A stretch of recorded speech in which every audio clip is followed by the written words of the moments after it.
Hello बच्चों, welcome to JET point. JET point में आपका बहुत बहुत स्वागत है। आज हम लोग रोटेशनल डायनेमिक्स के बारे में देखेंगे। पिछले लेक्चर में हमने रोटेशनल काइनेमेटिक्स के बारे में देखा था। हमने ये समझा था कि रोटेशनल काइनेमेटिक्स होता क्या है और कोई भी अगर बॉडी अगर रोटेट करता है तो उसके लिए रिक्वायरमेंट क्या क्या होते हैं और उसके टर्म क्या क्या होते हैं। जैसे कि अगर कोई अगर ऑब्जेक्ट है, अगर रोटेट कर रहा है तो किस स्पीड से रोटेट कर रहा है और उसका मतलब क्या होता है, angular velocity, initial angular velocity, angular acceleration. और एक तरीके से कहा जाए और एक तरह से कहा जाए तो हमने एक रिलेशन देखा था कि एक लीनियर हमारे पास सिस्टम था और दूसरा रोटेशनल सिस्टम था। तो रोटेशनल सिस्टम में वो जो लीनियर के लिए हमने जितने भी सारे देख चीजें समझा था कि मतलब वेलोसिटी, एक्सेलरेशन, उसका डिस्प्लेसमेंट, उसका फोर्स, उसका मोमेंटम, तो वो सब आपको एक बिल्कुल सिमेट्री आपको पिछले लेक्चर में समझाया था कि जो इधर है वो इस रोटेशनल वाले में भी है। इधर है कि मतलब जो ट्रांसलेशनल मोशन या लीनियर मोशन के लिए आप देख रहे थे। फॉर एग्जांपल कि जैसे फोर्स है तो यहाँ पर टॉर्क है, वहां पर मास था तो यहाँ पर मोमेंट ऑफ इनर्शिया है, यहाँ एक्सेलरेशन है तो यहाँ एंगुलर एक्सेलरेशन है, वेलोसिटी, एंगुलर वेलोसिटी, इस तरह के हम तमाम चीजों का हमने कोरिलेशन देखा था। तो पहली जो इसमें रोटेशनल डायनेमिक्स में जो हम बात करेंगे, तो कोई भी चीज डायनेमिक्स का मतलब क्या कि उसमें मोशन। तो किसी भी चीज को अगर मूव कराना हो तो हमें कुछ तो उस पर फोर्स लगाना होगा। और हमने ये समझा था कि कोई भी हम चीज अगर फोर्स लगाएंगे और किसी पॉइंट के अबाउट अगर रोटेट करेगा तो हमें टॉर्क कहलाता है। ऑल दो हम उसको अगले सेक्शन में उसको और डिस्कस करेंगे। तो अभी आपको ये बताना है मुझे कि अगर कोई मोशन अगर कर रहा है, अगर उसमें अगर अपने पॉइंट के अबाउट अगर रोटेट कर रहा है तो क्यों रोटेट कर रहा है, या उसके पहले क्यों नहीं रोटेट कर रहा था, या दूसरा कि अगर उसको रोटेशन अगर हो रहा हो तो उसको अगर रेस्ट में लेकर आना है। तो इन सब बातों के लिए तो आप वहां भी अगर देखें, वहां से मतलब है जब भी मैं वहां बोलूं तो यानी कि ट्रांसलेशनल और लीनियर मोशन की बात कर रहा हूं। जैसे हम लीनियर मोशन के अंदर जो समझे थे वहां पर आप जैसे लॉज ऑफ मोशन की अगर बात करें तो पहली बार आप वहीं से स्टार्ट किए होंगे। डायनेमिक्स का प्रॉपर मतलब कि कोई फोर्स लगता है तो उसमें एक्सेलरेशन होता है और उस पर नेट फोर्स क्या है वगैरह वगैरह। तो अपने फर्स्ट न्यूटन्स लॉ के बारे में अगर बात करें तो वहां से हमने मोमेंट ऑफ या जो स्टेट ऑफ इनर्शिया के बारे में देखे थे। तो वहां पर क्या होता था कि अगर फोर्स अगर लगता है, जब तक एक्सटर्नल फोर्स अगर नहीं लगता है तब तक उसमें मोशन नहीं होगा। यही था हमारा फर्स्ट लॉ ऑफ इनर्शिया। वो मतलब वो अपने स्टेट से बहुत प्यार करता है। ये शुद्ध भाषा में कहने का मतलब है, स्टेट का मतलब व्हाट एवर देयर स्टेट। अगर आप मोशन में है तो मोशन में रहेगा, अगर वो रेस्ट में है तो रेस्ट में ही रहेगा, अनटिल और अनलेस कि आप उसको डिस्टर्ब ना करें। डिस्टर्ब ना करें मतलब एक्सटर्नल फोर्स ना लगाएं। एग्जैक्टली यहां पर भी यही होगा। यहां पर होगा मोमेंट ऑफ इनर्शिया। वहां पर इनर्शिया था, यहां पर मोमेंट ऑफ इनर्शिया। किसी पॉइंट के अबाउट, किसी वर्टिकल एक्सिस के अबाउट अगर वो रोटेट कर रहा होगा तो क्या होगा। तो जैसे आप वहां पर देखते थे कि उसका मोशन होगा या नहीं होगा, वो कौन डिसाइड करता था, उसका इनर्शिया। इनर्शिया बोले तो उसका मास। जितना उसका ज्यादा इनर्शिया होगा हमें उतना ज्यादा फोर्स लगाना रहता था। तो मतलब एक तरह से क्या कहते थे कि जैसे आप उसका जितना मास होगा तो उतना वो रेजिस्ट करेगा। यही मत वो पर यही था ना, मतलब वो रेजिस्ट करेगा, उसका इनर्शिया से उसके मास से मतलब था। और ऑल दो बाद में उसका फ्रिक्शन और नॉर्मल फोर्स वो सब उसमें आते थे। तो सेम काम यहां पर भी होगा कि अगर मोशन में है तो अगर आप उसको रोटेट अगर वो स्टॉप करना चाहते हैं तो ज्यादा आपको इनर्शिया लगाना पड़ेगा उसको रोकने के लिए। और अगर इसका मास कम है या इसका मास कम है, आप उसको मोशन में लाना चाहते हैं तो कम इनर्शिया लगेगा, या ज्यादा मास है तो आपको ज्यादा इनर्शिया लगेगा। तो इन सब बातों से हम समझ सकते हैं कि इनर्शिया का या मोमेंट ऑफ इनर्शिया का इसमें क्या है। ठीक, तो जैसे हम उसको मोमेंट ऑफ इनर्शिया को मेजर, जैसे इनर्शिया को जैसे हमें मेजर करना होता था तो सिंपल हम मास के लिए ले लेते थे कि जिसका जितना मास होगा उतना ज्यादा इनर्शिया था। सिंपल मतलब था, क्योंकि वो क्या होता था, इनर्शिया का मतलब कि जितना मास होने का मतलब क्या था, उसका वेट जितना लगेगा और उसका कांटेक्ट कैसा है, मतलब कि फ्रिक्शनल फोर्स है या इस तरह का कुछ मतलब कि रफ सरफेस है। अगर वो स्मूथ भी होगा तो आप जितना फोर्स लगाएंगे उतना एक्सेलरेट करेगा। वो कौन डिसाइड करता था, mass. F equal to M S हम डिसाइड करते थे कि कितना एक्सेलरेट करेगा। तो कहीं ना कहीं उसमें इनर्शिया का रोल था। वैसे ही यहां पर मोमेंट ऑफ इनर्शिया का रोल होगा कि कोई ऑब्जेक्ट कितने से रोटेट करेगा। ठीक, तो वो उसका इनर्शिया डिसाइड करेगा कि इसको स्पीड अप होना है या स्लो डाउन होना है या इस तरह का। दूसरा चीज इसमें कि मोमेंट ऑफ इनर्शिया के लिए कि इसको मेजर कैसे करेंगे। जैसे कि इसको चलो वहां तो इनर्सिया का तो ये था कि मास जितना ज्यादा उतना ज्यादा इनर्सिया, मास जितना कम उतना ज्यादा इनर्सिया। यहां पर मेजर करने के लिए आपको मास का तो है ही है, साथ ही साथ वो किस पॉइंट पर है या एक्सिस ऑफ रोटेशन से वो कितना दूर और कितना पास है। हो सकता है कि सेम मास के लिए मोमेंट ऑफ इनर्शिया कम हो और किसी के लिए ज्यादा हो। जैसे अब तक के डिस्कशन में मैं आपको यह समझाना चाह रहा था कि जैसे कि एक ऑब्जेक्ट है और यहां पर इसका मास है, इसका पॉइंट मास के लिए अभी कर रहे हैं, अभी उसके लिए ओपन करेंगे और इसके अबाउट सपोज ये रोटेट कर रहा होगा और यहां से इसका डिस्टेंस डी है, ठीक। तो इसका मोमेंट ऑफ इनर्शिया कितना होगा, डिफाइन ये होता है कि जिस एक्सिस के अबाउट होता है तो m इंटू डी स्क्वायर वहां से। अब सेम ऑब्जेक्ट का बच्चों अगर यहां पर अगर हो जाए 2D, जैसे इसको मैं I1 कह देता हूं और इसका I2 अगर देखेंगे तो मास इंटू 2D का स्क्वायर, तो कितना हो जाएगा 4md स्क्वायर। तो देखिए उससे डबल और डिस्टेंस हुआ तो उसका मोमेंट ऑफ इनर्शिया बढ़ गया और इसका एक मास था तो मतलब उससे 4 टाइम्स, अगर डिस्टेंस डबल हो रहा तो 4 टाइम्स हो जा रहा है। तो बात यह है कि जैसे वहां पर क्या था कि मास जितना है वो फिक्स है, कहां पर ट्रांसलेशनल या लिनियर मोशन में 2 kg 5 kg 10 kg 20 kg जितना भी है उसमें तो चेंजेस नहीं होंगे ना, वो तो उस तरह का है क्वांटिटी, फंडामेंटल क्वांटिटी या स्केलर क्वांटिटी है। लेकिन स्केलर क्वांटिटी तो ये भी है, क्यों, क्योंकि यहां पर आप देखिए कि अगर मास स्केलर है और ये डिस्टेंस जो मतलब वहां से लिया है कि एक्सिस ऑफ रोटेशन से उस दैट पॉइंट का, उस पॉइंट का, तो उसका स्क्वायर हो जा रहा है। तो उससे वेक्टर हो या स्केलर हो फर्क ही नहीं पड़ता है, तो स्क्वायर है तो क्या हो जाएगा वो फिर से वापस स्केलर ही हो जाएगा। तो ये पूरा क्वांटिटी मोमेंट ऑफ इनर्शिया का स्केलर ही कहला होगा। लेकिन देखिए मास का डिस्ट्रीब्यूशन कैसे है उस पर वो डिपेंड कर रहा है, मतलब कि मास का डिस्ट्रीब्यूशन का मतलब कि एक्सिस ऑफ रोटेशन से कितना दूर कितना पास है, उसके चलते इसका मोमेंट ऑफ इनर्शिया बदल जा रहा है। तो इसका यही यहां पर आप देखेंगे कि घन चक्कर होगा, या मतलब इसी के चलते हो उसका इंपॉर्टेंस बढ़ जाता है किस पॉइंट के अबाउट हमें लेना है। आप यही नहीं, आप टॉर्क को देखेंगे तो वैसा होगा, एंगुलर मोमेंटम को देखेंगे वैसा होगा। कोई ऑब्जेक्ट हमारे लिए अगर रेस्ट में है तो दूसरे मतलब मान लीजिए कि अगर हम इनर्शियल फ्रेम में है और कोई ऑब्जेक्ट अगर मूव कर रहा है तो उसको रोकने में कुछ लग रहा होगा, मतलब कि हम टॉर्क या रेजिस्ट करने के लिए हम उसको कर रहे होंगे। सेम को अगर मान लीजिए कि अगर इनर्शियल फ्रेम में है और दूसरा वॉक कर रहा होगा तो उसको घूमते हुए दिखाई पड़ेगा। ऐसा आप करके देखना, बहुत सिंपल सी बात है। जैसे मान लीजिए कि आप जैसे कि आप हम ऐसा मूव करते हैं तो यहां से हम देखेंगे कि टेबल भी तो उसी डायरेक्शन में इधर अपोजिट डायरेक्शन में मूव करता है, जैसे हम ऐसे मूव किए। मान लीजिए कि अगर हम सर्कुलर मूव कर रहे हो तो हमें जो भी ऑब्जेक्ट होगा कैसा दिखाई देगा, सर्कुलर में हमें जाते हुए दिखाई देगा। जैसे कि आप अभी अपने जितना भी हूं और 360 डिग्री से ऐसे घूम जाइए तो आप इमेजिन करेंगे कि जो आपके जो 4 वॉल है वो भी घूमते हुए नजर आएंगे, ठीक है। तो कोई जरूरी मतलब कि ये कहने का ये मतलब है कि हम इनर्शियल फ्रेम में ही अगर बात करें तो उसके लिए था। तो मैं बात कर रहा था आपके मोमेंट ऑफ इनर्शिया को कि उसको कैसे आप समझेंगे कि इनर्शिया को मेजर करना, हम मास जितना होगा उसका इनर्शिया ज्यादा होगा, लेकिन मोमेंट ऑफ इनर्शिया में नॉट ओनली मास, उसका डिस्ट्रीब्यूशन कैसा है उससे वो डिसाइड होगा कि इसका मोमेंट ऑफ इनर्शिया क्या होगा। जैसे अभी सेम अगर पॉइंट ऑब्जेक्ट एक लिए थे, एक का मास m था और उसका एक्सिस ऑफ रोटेशन से d डिस्टेंस था, तो आप देख रहे हैं कि md स्क्वायर आ रहा है और सेम वहां पर एक सेम मास को अगर हम 2d डिस्टेंस पे ले लिए तो उसका मोमेंट ऑफ इनर्शिया अगर हमने कैलकुलेट किया तो कितना है m इंटू 2d स्क्वायर, तो 4d स्क्वायर। तो डिपेंड करता है कि इसका एक्सिस ऑफ रोटेशन क्या है, तो इसका इंपॉर्टेंट रोल है।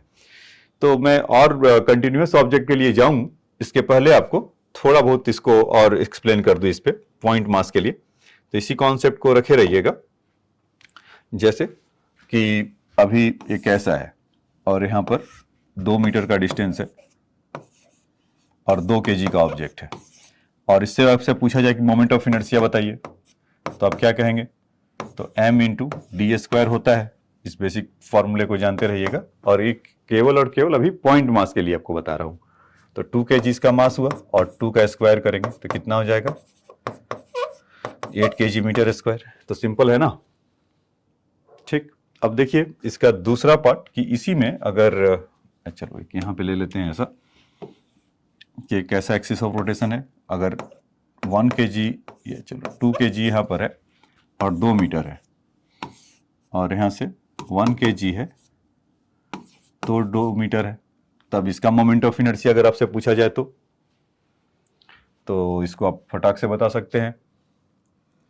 आई करने के लिए आपको देखना क्या है कि m इंटू दिस स्क्वायर, तो 2 kg इंटू 2 का स्क्वायर प्लस 1 kg इंटू 2 का स्क्वायर, तो यहाँ से कितना हो गया 8 प्लस 4, तो कितना हो गया 12 kg मीटर स्क्वायर। ऐसा तो ये मोमेंट ऑफ इनर्शिया का आपका ये आपको निकल कर आएगा। तो ये बात आपको समझ में आया होगा कि इसको हम कैसे समझ सकते हैं। अब देखिए सेम चीज को अगर हम ऐसे कर लें कि जैसे एक शेप में ले लेते हैं, जैसे इस तरह का है, और इन सबों पे अभी m, 2m और 3m ऐसा कर देते हैं, ठीक। और इसको और एक L है, L है, तो किसी एक इक्विलैटरल ट्रायंगल के किसी एक साइड से इसको घुमाएं, या ऐसे करके घूम रहा हो या ऐसे करके घूम रहा हो।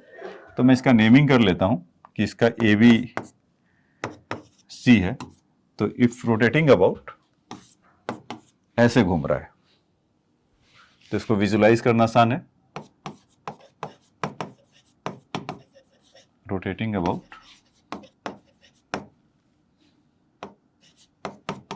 AB, तब उसमें क्या होगा मोमेंट ऑफ इनर्शिया। तो आप इसमें पाएंगे कि इन दोनों का डिस्टेंस m से उसी पॉइंट के अबाउट घूम रहा है, तो m इंटू 0 का स्क्वायर, दूसरा अगेन m इंटू 0 का स्क्वायर।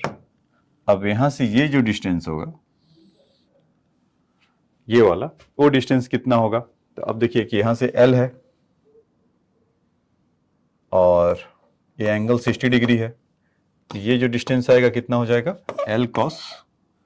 L साइन 60, तो L साइन 60 का मतलब L रूट 3/2 ऐसा। तो इससे परपेंडिकुलर डिस्टेंस इस मास का 3m का, यहाँ पर 2m ऐसे लिखना चाहिए था, तो यहाँ से डिस्टेंस कितना हो जाएगा 3m का L रूट 3/2 का स्क्वायर। तो जब इसको आप पाएंगे तो 3m L स्क्वायर 3/4, तो कितना आ जाएगा 9mL स्क्वायर बाई 4। तो ये मोमेंट ऑफ इनर्शिया निकालने का है हुआ। पहले तो आपको यहाँ से बताया दो क्वेश्चन कि अगर ये दो क्वेश्चन कि अगर 2 kg का है और 2 अगर होता है तो सिंपल मोमेंट ऑफ इनर्शिया क्या होता है, मास टाइम्स इनटू डिस्टेंस स्क्वायर। तो 2 इंटू 2 का स्क्वायर किया तो 8 kg मीटर पर ऐसा मिल गया, 8 kg मीटर ऐसा, हाँ सॉरी ऐसा मिल गया। और दूसरा कि अगर यहाँ से अगर 2 kg का था 2 मीटर उसका मास डिस्ट्रीब्यूशन, मतलब इसमें आप 2 3 4 5 और भी अगर मास का डिस्ट्रीब्यूशन होता है तो सिंपली आपको यही देखना है इसका मास कितना है और वहां से जिस एक्सिस के अबाउट पूछा है उसका वहां से डिस्टेंस कितना है, सिंपल। उसके बाद वो अपने आप आ जाएगा। फिर आपको एक ऐसा आपको करके दिखाया कि उसी पॉइंट के अबाउट अगर ऐसा रोटेट कर रहा हो तब उस समय उसका मोमेंट ऑफ इनर्शिया क्या होगा। अगर सेम क्वेश्चन को मैं ऐसे भी पूछ सकता था कि अगर एक्सिस ऑफ रोटेशन जैसे अभी इस पॉइंट के अबाउट जैसे किसी साइड के अबाउट घूम रहा होगा, तो प्लेन में ऐसा इमेजिन करिए, ऐसा बना ही लेता हूं कि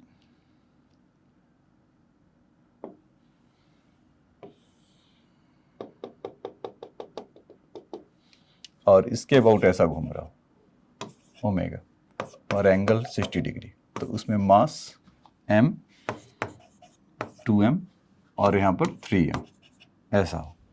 और वो ऐसे मतलब एक इमेजिन करिए कि ऐसा घूम रहा होगा चारों तरफ गोल गोल इस तरह से। तो इस केस में इसके अबाउट और प्लेन के परपेंडिकुलरली पास अगर हो रहा है तो क्या होगा मोमेंट ऑफ इनर्शिया। तो अभी मोमेंट ऑफ इनर्शिया निकालने के लिए आपके पास I into m into D square, total moment of inertia करने के लिए उसको आप स्टाइल में ऐसा भी लिख सकते हैं एम डी स्क्वायर। धीरे धीरे आपको इंटीग्रेशन की तरफ लेके जा रहा हूं कि अगर एक मास था तो ठीक है, अगर एक से ज्यादा 2 से ज्यादा अगर मास होगा तो क्या होगा। तो अभी इस पर आ रहे हैं तो आपको इस पर बता दें पहले। तो यहां से m इंटू 0 स्क्वायर यही होगा, दूसरा 2m का, हाँ और इसमें आप ले सकते हैं कि L लेंथ का अगर है इक्विलैटरल ट्रायंगल है तभी हम इसको 60 डिग्री बता पाए, यहां से L स्क्वायर। तीसरा कि 3m, तो इस बार बदल गया एक्सिस ऑफ रोटेशन। पहले क्या था कि इसके अबाउट घूम रहा था तो हमने ये डिस्टेंस देखा था, अब ये ऐसा घूम रहा है तो इसमें हमें ये डिस्टेंस चाहिए होगा। ठीक, मतलब यहाँ से ये डिस्टेंस चाहिए होगा। तो ऐसा अगर देखेंगे 60 डिग्री ये एल है तो ये वैल्यू कितना हो जाएगा, एल कॉस 60। तो एल कॉस 60 का मतलब l/2। तो यहाँ पर वैल्यू अगर रख लें l/2 का स्क्वायर तो कितना हो गया 2ml² अपॉन 3/4 ml²। इसमें अगर आप देखेंगे मोमेंट ऑफ इनर्शिया,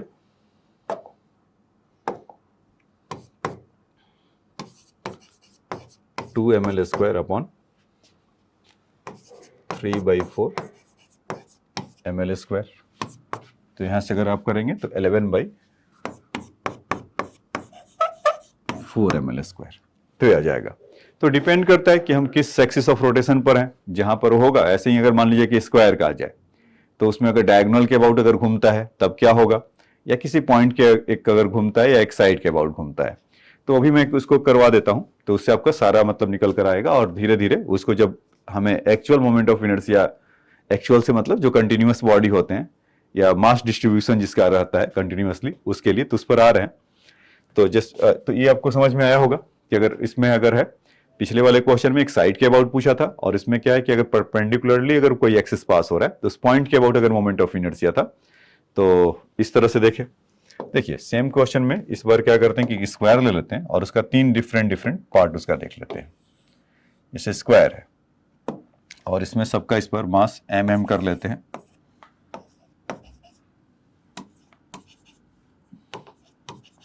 और इसका नेमिंग कर लें ABCD ऐसा। तो हमसे पूछा जा रहा है कि find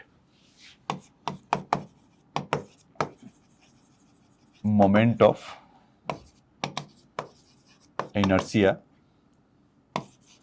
about AB, first part AB के लॉन्ग, दूसरा one of the diagonal AC से निकालिए या BD से निकालिए क्योंकि मास तो अभी सबका सेम ले लिया है। और third axis passes through one of the object perpendicular to plane। ऐसा मतलब कि इस तरह का हो, अबाउट AB तो हो गया, मतलब इस तरह का हो कि जैसे स्क्वायर ऐसा प्लेन में हो और यहाँ पर ऐसा हो, कहने का ये मतलब है। तो अब उसको कैसे दिखाया जाए 3D पिक्चर में।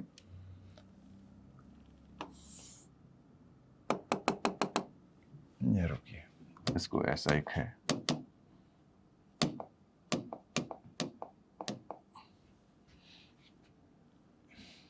टू प्लेन ऐसा। तो इसको ऐसे कर लेते हैं। तो समझ में आ रहा होगा डॉटेड लाइन का मतलब कि जैसे वो ऐसा कहीं है और इसके अबाउट ऐसे घूम रहा है। ये देखिए इसके अबाउट घूम रहा होगा। चलिए वो बताएंगे तब आपको समझ में आ जाएगा। इस पहले वाले की लाइन AB के अबाउट तो बहुतों का आ गया होगा, जिनका आ गया हो मैसेज अपना करके बताएं कि यस सर ये तो आसान निकला। तो इसका अगर आप देखेंगे, अगर AB के अबाउट पूछ रहा है मोमेंट ऑफ इनर्शिया, तो ये 2 पॉइंट के लिए तो ये कितना हो जाएंगे, वहीं से वहीं पर है तो 0 हो जाएगा। तो m इंटू 0 का स्क्वायर, m इंटू 0 का स्क्वायर प्लस वहां से, हाँ उसमें एक और दे देता हूं कि स्क्वायर है तो कैसे पता चलेगा, उसमें ए साइड दे देते हैं आपको। तो कितना हो जाएगा m इंटू ए स्क्वायर प्लस m इंटू ए स्क्वायर। तो मोमेंट ऑफ इनर्शिया कितना हो गया 2m² ऐसा। तो AB के अबाउट अगर मोमेंट ऑफ इनर्शिया अगर देखे थे तो ऐसा आया। अब AC के अबाउट देखिए मोमेंट ऑफ इनर्शिया। तो जब AC के अबाउट अगर आप देखेंगे कुछ इस तरह से,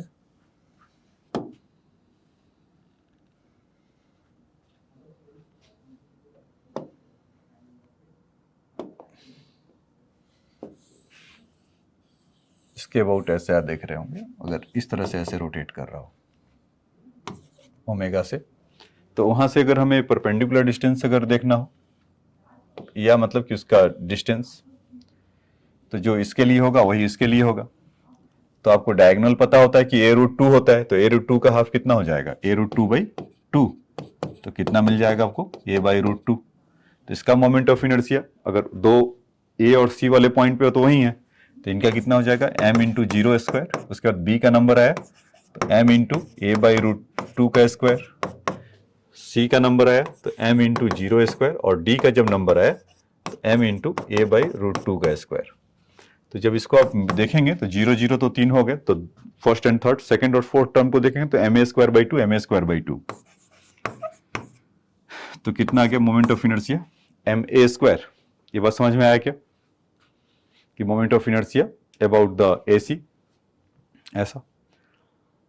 अब देखिए इसके बाद जो तीसरा वाला है, जो पॉइंट ऐसा जब मैंने इसको देखा था कि जो एक्सिस ऑफ रोटेशन स्क्वायर के वन ऑफ द ऑब्जेक्ट से पास हो रहा है और प्लेन के परपेंडिकुलर है, तो मतलब इस तरह से कुछ घूम रहा होगा, वो पूरा का पूरा प्लेट ऐसे घूम रहा होगा और एक्सिस ऊपर की तरफ है, तो उस हिसाब से तो ए से तो पास ही हो रहा है, मान लीजिए किसी से ए से ले लिया तो ए से तो पास ही हो रहा है, तो ए का मोमेंट ऑफ इनर्शिया कितना होगा, वहां से m×0², m से ए का जो वैल्यू होगा तो ma², सी के लिए कितना हो जाएगा डायगोनल a√2 का स्क्वायर, और वहां से दूसरे डी वाले के लिए m×a²।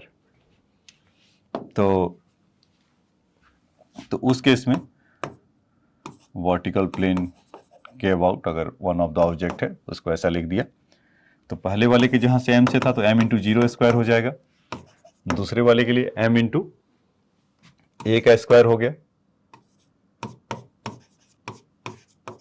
a√2 का स्क्वायर हो गया, और तीसरा m×a का स्क्वायर हो गया, तो कितना हो गया 2m², और यहां से a√2 का करेंगे तो कितना हो जाएगा 2a², तो 4ma² होगा।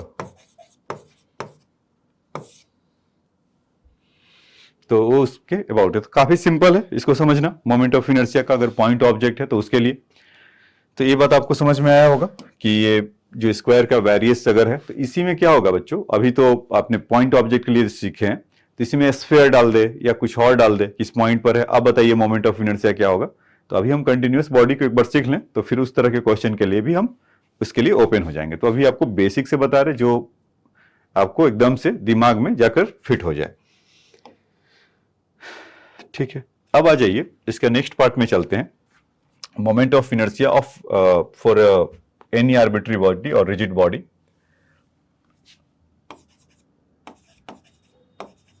Moment of inertia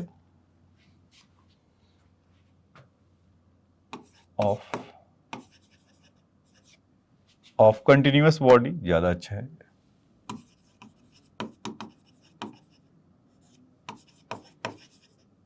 continuous body. जैसे कि मान लीजिए कोई भी एक आर्बिट्री शेप का ऐसा है और इसके अबाउट ये रोटेट कर रहा है, तो उस केस में इसका मोमेंट ऑफ इनर्शिया बताना है। तो मान लीजिए कि अगर हम ऐसा करते हैं मोमेंट ऑफ इनर्शिया निकालने के लिए, तो इसका ऑब्जेक्ट का मास कुछ कैपिटल M ऐसा होगा अगर गिवन है, तो आर्बिट्री बॉडी है, किसी आर्बिट्री बॉडी का मतलब किसी भी शेप का हो सकता है, हमें नहीं पता, हम बस उसके लिए देखने के लिए जा रहे हैं।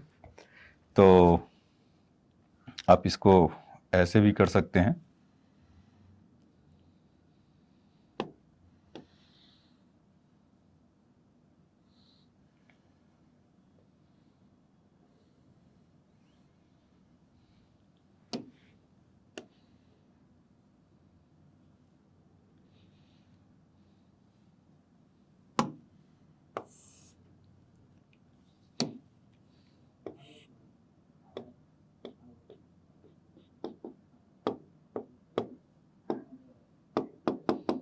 इस तरह का इसके अबाउट अगर घूम रहा होगा तो 3D विजुलाइजेशन आप कर पा रहे होंगे। तो उसमें क्या होगा कि अगर ये रोटेट कर भी रहा होगा या ऐसा रोटेट कर रहा होगा, तो हमें मोमेंट ऑफ इनर्शिया इसका फाइंड आउट करना है। तो इसमें जो बेसिक ज्ञान क्या है आपका, ये तो कंटिन्यूअस बॉडी है, तो इसमें छोटे छोटे डीएम पार्ट होंगे ना, इसको हम ऐसा बोल सकते हैं कि अगर छोटा सा ऑब्जेक्ट लें, डीएम का इंटीग्रेशन पूरा एम होगा। कहने का मतलब क्या है कि M is divided into the DM part. तो उस छोटे छोटे डीएम पार्ट को अगर इनफाइनेटली स्मॉल पार्ट में अगर ब्रेक करेंगे तो सब ऐसा डीएम में आपको इक्वल जैसा एक मिलेगा। तो वहां से कोई डिस्टेंस अगर लेते हैं, यहां से आर, ऐसा। तो एक और आपको पिक्चर बना देता हूं तो उससे आपको और क्लैरिटी मिल जाएगा।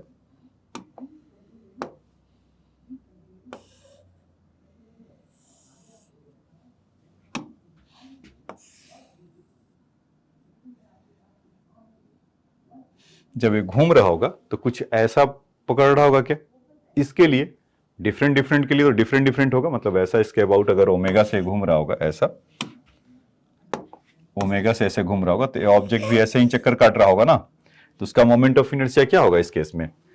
dm into R square. अब इसमें कितने और हैं ऐसे, इनफाइनेटली स्मॉल है ना, तो इसका टोटल मोमेंट ऑफ इनर्शिया अगर देखेंगे तो dm इंटू आर स्क्वायर का सम। तो इसको याद रखिएगा, ये अगले आपको 1 आवर्स तक इसी के आसपास घूमना है, या मतलब कि अभी तक जब तक मोमेंट ऑफ इनर्शिया की बात चलेगा, तो अब हम क्योंकि सभी का अलग अलग एक करके बारी बारी से इसका फाइंड आउट करेंगे। तो आ जाइए, तो इसको यूज करते हुए सबसे पहले मोमेंट ऑफ इनर्शिया देखिए। मोमेंट ऑफ इनर्शिया में निकालने के लिए जैसे मैंने जैसा बोला था कि एक्सिस ऑफ रोटेशन का बहुत इंपॉर्टेंट रोल है। तो अभी के जो 4-5 निकालेंगे, जैसे रिंग निकाल लिया या डिस्क निकाल लिया, हॉलो स्फीयर निकाल लिया, सॉलिड स्फीयर निकाल लिया, या आपके कोन का निकाल लिया, तो जितने भी करेंगे उसके ज्योमेट्रिक सेंटर से करेंगे। मतलब अगर सर्कल, अगर मान लीजिए कि अगर रिंग है तो उसका ज्योमेट्रिक सेंटर, उसका सेंटर जहां पर सेंटर ऑफ मास के अबाउट ही अगर निकाल रहे हैं, तो सेंटर ऑफ मास भी कहना गलत है, मतलब उसका ज्योमेट्रिकली जो जो सेंटर है उसके अबाउट से। डिस्क है तो उसका सेंटर ऑफ मास के about, bar bar centre of mass बोल दे रहा हूं, उसका सेंटर पर ज्योमेट्रिक सेंटर होगा उसके अबाउट, मतलब उसके परपेंडिकुलरली अगर जा रहा होगा तो वो सब अभी मेंशन करके आपको दिखा देंगे। तो उस तरह से तो अभी हम क्या करेंगे कि एक बेसिक सा ले लेंगे कि भाई इसका ये स्टैंडर्ड फॉर्म में रिंग का, जैसे रिंग का आप देखेंगे तो 4-5 तरीके का मोमेंट ऑफ इनर्शिया होता है।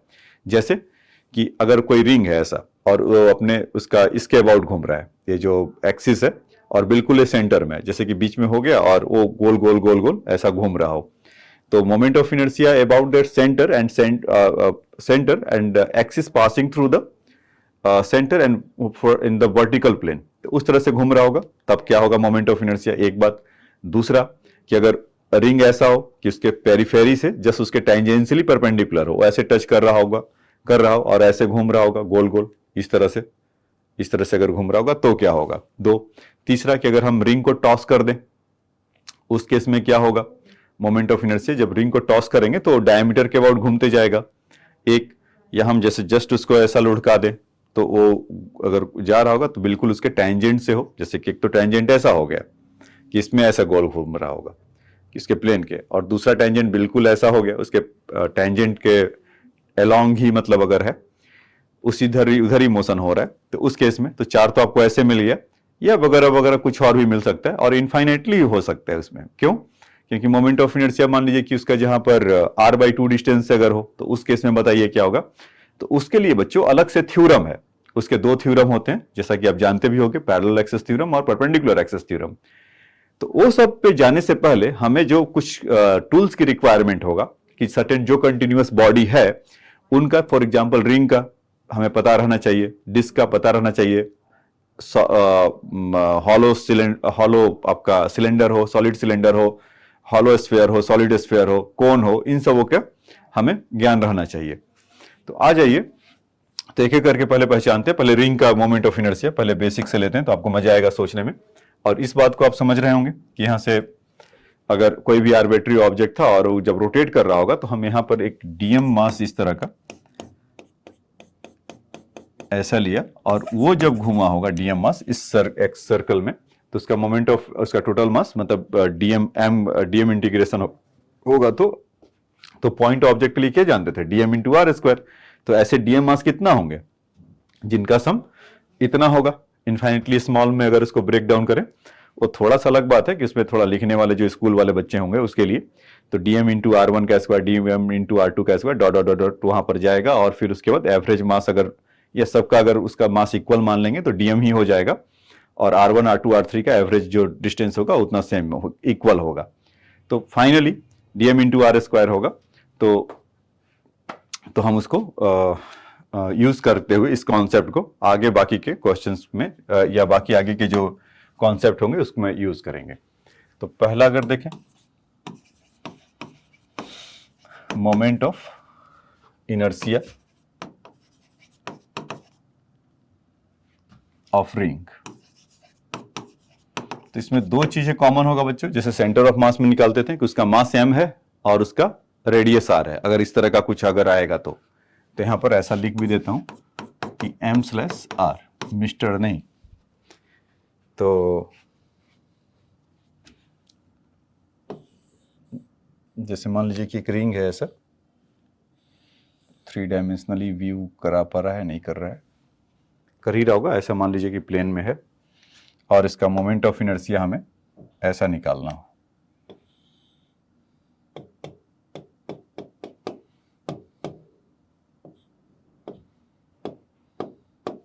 ऐसा, तो इसका मास m है और यहां से रेडियस आपका r है। तो इस छोटे से पार्ट को अगर लेते हैं तो dm होगा। तो अकॉर्डिंग टू डिफरेंट डेफिनेशन अभी क्या है, I इक्वल टू dm और यहां से r², यही होगा। और dm का वैल्यू इसका टोटल मास m है, तो r में तो कोई चेंज होना ही नहीं है, क्योंकि वो अगर रिंग अगर ले रहे हैं तो उसका रेडियस फिक्स होता है। अगर उसका रेडियस फिक्स है तो radius want B change, so only thing is will change is their mass. और इसका चेंज होने से मतलब उसको ब्रेक डाउन पहले ही डीएम कर दिए हैं, तो उसका टोटल मास कितना होगा, मतलब बिल्कुल ना लें और वहां से पूरा ले लें, तो यही होगा ना। मतलब जीरो का मतलब कि मास तो कभी जीरो होता नहीं है, मतलब टेंडिंग टू जीरो, मतलब कोई कहे कि 0.00001, या अगर इलेक्ट्रॉन का या प्रोटॉन का मास देखिए 10⁻⁻31 ऑर्डर का है, तो उसमें कितना जीरो बोलेंगे, so that is Y tending to 0 to m। तो यहां से अगर इसको करेंगे सॉल्व, तो dm का m और r², सिंपल, ये आ गया ना मोमेंट ऑफ इनर्शिया। तो ये याद रखिएगा कि moment of inertia of ring passing through the centre और and vertical to the plane, तो उस केस में इसका मोमेंट ऑफ इनर्शिया मिलेगा mr²। ठीक है, दूसरा कि अगर moment of inertia of disc, अगर डिस्क का अगर होगा तो उसका मोमेंट ऑफ इनर्शिया कैसे निकलेगा, तो आ जाइए उसको भी समझते हैं। मोमेंट ऑफ इनर्शिया उसका निकालने के लिए तो आप देख रहे होंगे कई मायने में ये सेंटर ऑफ मास की जैसा ही उस पे भी नजर आएगा, बस वहां पर क्या होता था कि आपको मास टाइम्स मतलब 1/m इंटू उसका dx का m into D X into R upon total mass करना पड़ता था। यहाँ पर डिस्क मतलब यहाँ पर करने के लिए केवल dm इंटू r², वहाँ डिवाइडेड बाई मास होता था और केवल एक r होता था वहाँ पर मल्टीप्लाई में जो डिस्टेंस के लिए होता था। तो मान लीजिए कि कैसा एक डिस्क है और फिर से उसका अगर हम ऐसा निकाल रहे हैं, तो डिस्क में तो आपको पता ही होगा कि इसमें मतलब ऐसा कुछ प्लेन में अगर इमेजिन करिए कि ये ऐसा आपको डिस्क नजर आ रहा हो, तो इसका रेडियस r है इस तरह का, तो इसका भी वही सब मास उसका m हो जाएगा और रेडियस इसका r हो जाएगा, यही होगा बच्चों। तो इसमें अगर आप डिस्क को अगर समझेंगे तो कई सारे कॉन्सेंट्रिक सर्कल का निकल कर आएगा ना, ऐसा ऐसा ऐसा बहुत सारा होगा। तो उसमें कोई सा भी एक मान लीजिए कि x है, यहाँ से पहला वाला x, और एक जो लेयर उसमें ऐसा बन रहा होगा, ऐसे तो बड़ा बन गया है, मतलब कि कोई एक रिंग को आप ऐसा इमेजिन कर लीजिए कि उसका x होगा और ये पार्ट आपका dx होगा इस तरह से। तो उसमें अगर dx पार्ट का जो एक रिंग अगर हम इमेजिन कर रहे हैं, क्योंकि बहुत सारे कॉन्सेंट्रिक रिंग से बनकर क्या बना होगा, ये डिस्क बना होगा, एक डिस्क छोटा डिस्क, मतलब ऐसे ऐसे आप करते आप इमेजिन करेंगे, मतलब डिफरेंट साइज का इंक्रीजिंग अगर रिंग अगर लेंगे तो उसको सबका सम अगर करेंगे तो कितना मिल जाएगा, डिस्क का वही होगा। तो इसमें ये है कि जो dx पार्ट का जो रिंग होगा जिसका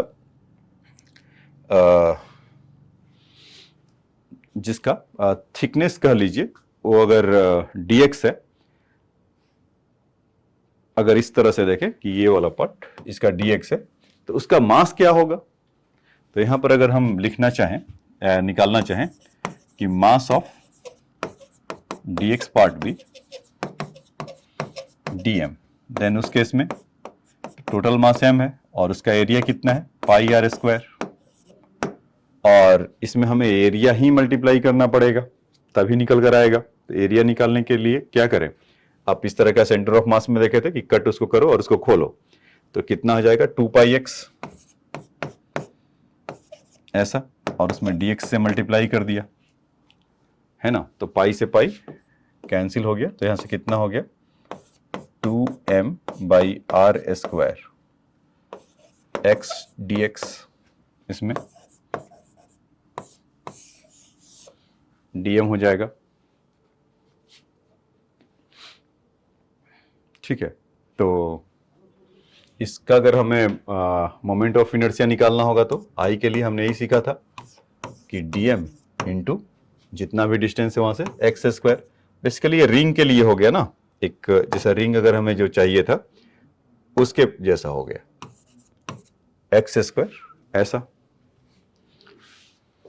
तो इसमें अगर हम इसको देखें तो कितना आ जाएगा, dm की जगह पर 2m/r² इंटू x dx।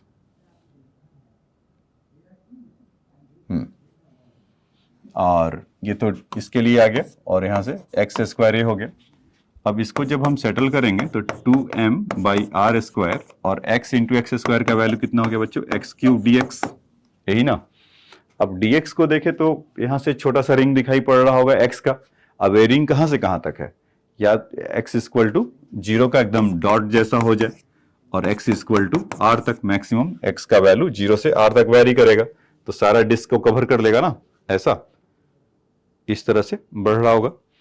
तो यहां पर इसको जब इंटीग्रेट करेंगे 0 to r, तो यहां से x³ का जो वैल्यू होगा x4/4, तो उस x4/4 को अगर अपर लिमिट लोअर लिमिट करेंगे तो r⁴/4 माइनस 0 हो जाएगा। तो उसको जब आप करेंगे तो यहां से आपको मिल जाएगा mr²/2। क्यों, क्योंकि r⁴ है और r² है। तो ये moment of inertia of disc आपको समझ में आया क्या, mr²/2। तो अगर आया तो इसको आप लिख सकते हैं कि फर्स्ट टेस्ट सीरीज आपको इंटीग्रेशन के फॉर्म से के थ्रू मेथड से निकालने के लिए है, या यूज करते हुए आपने देखा। तो इसको चाहें तो आप नोट डाउन कर सकते हैं बच्चों। ठीक है, अब आ जाइए बच्चों, नेक्स्ट इसमें मिलते हैं, करते हैं इसका moment of inertia of disc था। अब moment of inertia hollow sphere के लिए करते हैं। अच्छा, इसमें दो चीज था, उसको moment of inertia of sphere से बताने से पहले, एक क्या आएगा, दो तरह का आएगा, एक सॉलिड सिलेंडर होगा और दूसरा हॉलो सिलेंडर होगा। इसका बता देता हूं पहले ही कि अगर हॉलो सिलेंडर है उसका मास m है और उसका बेस का रेडियस r है, लेंथ से कोई मतलब नहीं है। क्यों, क्योंकि वो जो और पासिंग थ्रू कैसा है, उसके एक्सिस ऑफ रोटेशन से हमें अगर निकालना है, मतलब एक्सिस ऑफ रोटेशन क्या मतलब कि जो उसका हाइट वाला जो एरिया है ऐसा, या सेंटर ऑफ मास से कह लीजिए इस तरह से।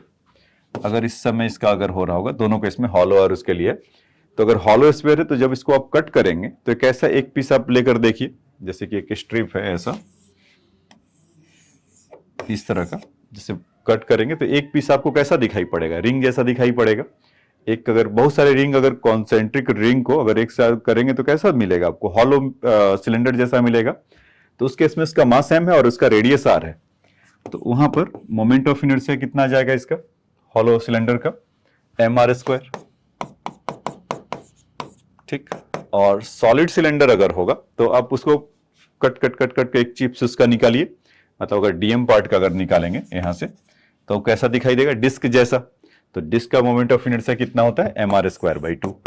तो ये दो तरह से, दो का आप आसानी से याद रख सकते हैं। जो मोमेंट ऑफ इनर्शिया जो रिंग का होगा वही मोमेंट ऑफ इनर्शिया आपका हॉलो सिलेंडर का होगा। जो मोमेंट ऑफ इनर्शिया आपका डिस्क का होगा mr²/2 about their the line passing through the center perpendicular to the plane. In that case, their moment of inertia will be mr²/2. So same moment value will be same for the your solid cylinder. If you cut in the solid cylinder in the various parts from through their base, you will see that one of their piece will be like the disc. So moment of inertia of the disc will be similar to the moment of inertia of the solid cylinder. Moment of inertia of the ring is similar to the moment of inertia of the hollow cylinder. ये बात समझ में आया कि जो moment of inertia जो hollow cylinder का होगा वही आपका रिंग का होगा, और जो मोमेंट ऑफ इनर्शिया आपका जो सॉलिड सिलेंडर का होगा वही आपका जो रहा है डिस्क का, वो दोनों का सिमिलर होगा। ठीक, तो अब ये तो 4 चीजें हमने सीख लिया, एक तो रिंग सीखा, दूसरा डिस्क सीखा, और उन्हीं दोनों को आगे एक्सटेंड करते हुए हॉलो सिलेंडर देखा और उसके बाद सॉलिड सिलेंडर देखा। ठीक, अब आ जाइए 5वें तरह का, इसको नंबर 4 और नंबर 5 अभी कहीं देता हूं यहां से ऐसा। अब आ जाइए इसके बाद नेक्स्ट अगर देखें कि नंबर 4 और नंबर 5 लिख दिया क्या? नहीं, नंबर अभी तो 3 और 4 ना, ये नंबर 3 हो गया और ये नंबर 4 हो गया, आपको अपना रिकॉर्ड में भी देखने के लिए। अब देखिए कि मोमेंट ऑफ इनर्शिया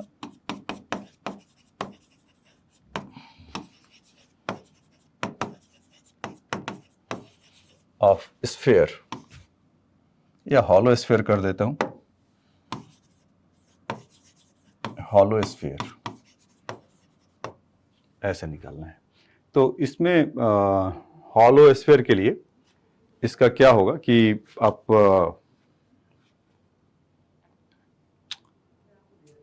ठीक है उसी पे काम करते हैं अभी कि अबाउट देयर द डायमीटर भी आप कह सकते हैं, या उसका जो, तो उसमें सॉलिड वगैरह में क्या है कि जैसे हॉलो के लिए है तो उसमें आप कहीं से भी देखिए, मतलब कि आप उसको टॉस करिए तो उसका तो है ही नहीं, मतलब बेसिकली वो डायमीटर ही कहलाएगा।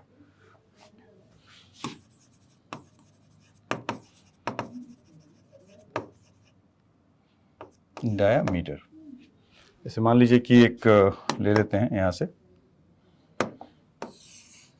इस तरह का है, और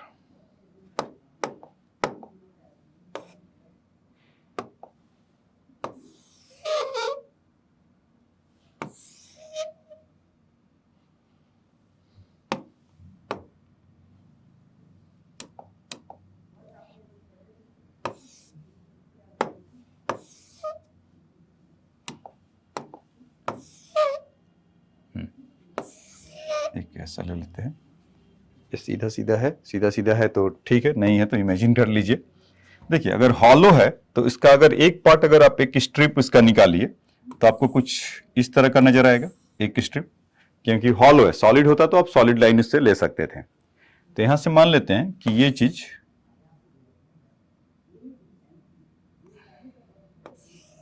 ऐसा, और ये चीज मान लीजिए कि थीटा है, तो ये कितना हो जाएगा, डी थीटा, छोटा वाला पार्ट। तो इसको जब लाइन ज्वाइनिंग करेंगे यहां से, तो ये अगर ये आर था तो ये कितना हो जाएगा, आर कॉस थीटा, यही ना। तो हमें जो मोमेंट ऑफ इनर्शिया, तो बेसिकली इस थिकनेस को पहचानिए, जो इस तरह का नीचे की तरफ इस तरह से ऐसे है और इस तरह से ऐसे है, इसको तो ठीक है। तो इसमें जो इसका ये जो पार्ट है ये वाला, इसको समझ रहे हैं आप लोग क्या हो रहा है कि ये डी थीटा का अगर थिकनेस उसका होगा, मतलब कि अगर आप जब इस तरह से कट करेंगे, बेसिकली मैं क्या बताना चाह रहा हूं कि ये आपका एक रिंग जैसा हो जाएगा, है ना। क्योंकि अगर हॉलो है अंदर से, और जब उसको एक चिप्स को अगर आप ऐसे कट कट कट करते देखिए, तो one of the piece at that moment, जब वो थीटा डी थीटा का बना रहा होगा थीटा से, तो एट दैट मोमेंट उस समय उसका जो अगर आप थिकनेस देखेंगे तो बेसिकली रेडियस तो सेम है, तो आर इंटू डी थीटा ही होगा इसका थिकनेस। तो उतने पार्ट का मास चाहिए, वो जो इतना थिकनेस या आर कह लीजिए उसका अगर होगा, वो कितना होगा, तो यहां पर डीएम पार्ट का जो मास होगा, तो एम अपॉन मास उसका, ये सब अंडरस्टूड है कि एम उसका मास है और उसका आर रेडियस है, तो M upon 4 pi are square. क्यों, मास पर इसका जो स्फीयर होता है उसका सरफेस एरिया कितना होता है, 4 pi are square, M into 4 pi are square. अब यहां पर हमें चौकन्ना रहना है कि इतना जो स्ट्रिप आ रहा होगा, मतलब रिंग में आ रहा होगा, तो उसका रेडियस कितना रेडियस रहा होगा, वो आपका आर कॉस थीटा, वही ना, वहां से उधर घुमा होगा। और वो अलग चीज है कि उसका थिकनेस वो कहां से हो रहा है, इस सेंटर से डिसाइड हो रहा है, आप जानते हैं ना कि arc equal to R into जितना एंगल सबटेंड करता है तो उसका थिकनेस होगा, मतलब उसका जो मोटाई है, मतलब ऐसा ये थिकनेस वाला। Radius is the another thing, वो जैसे अंदर की तरफ ऐसे घूम रहा हो वो अलग चीज है, मतलब उसको एक्सटेंड करके आगे की तरफ बनाने की कोशिश किया हूं, तो उसका रेडियस आर कॉस थीटा, लेकिन ये जितना कितना वो थिकनेस होगा वो कैसे कैसे पता चलेगा, आर इंटू डी थीटा से। तो इसका वैल्यू रखा आर इंटू डी थीटा, मतलब उसका थिकनेस, और साथ ही साथ उसका पेरीफेरी कितना होगा बच्चों, 2 पाई आर कॉस थीटा। तो यहां पर ही कहीं लिख लेता हूं 2 पाई आर कॉस थीटा। तो इसमें से देखेंगे तो R R R square cancel हो जाएगा, 2 पाई ऐसा हो जाएगा, तो मिलेगा क्या, m/2 आर स्क्वायर गया, और यहां से कितना आ गया, कॉस थीटा डी थीटा, ऐसा डीएम पार्ट का जो मास आएगा, ये चीज। तो ये बात आपको समझ में आया होगा। अब इसका जब मोमेंट ऑफ इनर्शिया लिखने की अगर बारी आएगा, तो रिंग का मोमेंट ऑफ इनर्शिया ही है डीएम, तो उसके लिए वो कितना रेडियस होगा, अबाउट सेंटर ऑफ मास अगर करेंगे तो डीएम के जगह पे तो m/2 cos theta into D theta ऐसा लिख के चले जाएंगे, और दूसरा कि वो रेडियस का जो होगा तो आर कॉस थीटा का स्क्वायर, तो R square cos square theta, तो बेसिकली कितना आ जाएगा यहां से mr²/2 और यहां से कॉस क्यूब डी थीटा ऐसा। तो इसको इंटीग्रेट करना होगा डी थीटा को। अब देखिए थीटा का वैल्यू कितना से कहां होगा, इस एंड से रिंग का और इस एंड के रिंग का, तो थीटा का वैल्यू आपका -π/2 इनिशियली। अब मान लीजिए कि अगर यहां से लेते हैं ये -π/2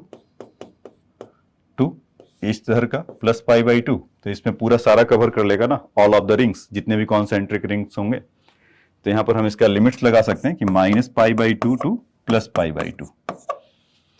अब बस हो रह गया इंटीग्रेशन निकालने का, तो mr²/2 into cos cube D theta, तो कॉस क्यूब थीटा का ऐसे देखेंगे तो उसको एंगल में ब्रेक करना होगा, किसमें, मल्टीपल ऑफ एंगल में। तो cos 3 थीटा का फॉर्मूला होता है 4 cos cube theta -3 cos theta, तो उसको लगा सकते हैं। नहीं तो उसका एक दूसरा शॉर्टकट और है कि cos square theta into cos theta, तो उसको बाई सब्स्टिट्यूशन मेथड से आपको निकालना पड़ेगा।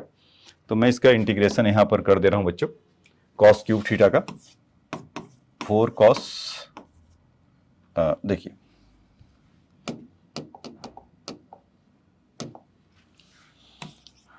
cos 3 theta is equal to 4 cos cube theta -3 cos theta. तो cos क्यूब थीटा के लिए यहां से अगर जाएंगे तो cos 3 theta -3 cos theta upon 4 ऐसा। तो इंटीग्रेशन अगर हम करेंगे cos 3 theta -3 cos theta upon 4, तो यहां से कितना आ जाएगा, साइन 3 थीटा/12 -3 साइन थीटा/4, और ये तो इंटीग्रेशन से आ गया। और यहां से -π/2 टू +π/2 अगर करेंगे, -π/2 टू +π/2, तो यहीं पे सब लिखते चल रहा हूं कि साइन 3 थीटा का वैल्यू अगर आप माइनस में अगर देखेंगे तो कितना हो जाएगा, ऐसे अपर लिमिट माइनस लोअर लिमिट, तो 3π/2 अगर करेंगे तो -1 आ जाएगा, तो -1/12 cos 3π/2 -1 ही होता है, माइनस cos π/2 तो प्लस ही है 3/4, फिर उसके बाद माइनस, अच्छा इतना समय नहीं है, आपको एक ही बार में करके बता देता हूं कि माइनस cos 3π/2 का अगर करेंगे तो cos ऑफ -3π/2 तो माइनस आ जाएगा, और माइनस माइनस पहले से है, तो क्योंकि इसके फॉर्मूला में अपर लिमिट माइनस लोअर लिमिट होगा, तो उसका जो एक्चुअल में वैल्यू ही जो आएगा हमारे पास वो भी मतलब cos ऑफ -3π/2 जो निकल कर आएगा, तो उसका वैल्यू तो अगर माइनस करेंगे तो माइनस हो गया, और 3π/2 का इटसेल्फ पॉजिटिव रहेगा, माइनस रहेगा, तो माइनस माइनस प्लस हो गया, फिर से माइनस ही हो जाएगा, -1/12, ठीक है। और इसको करेंगे तो माइनस प्लस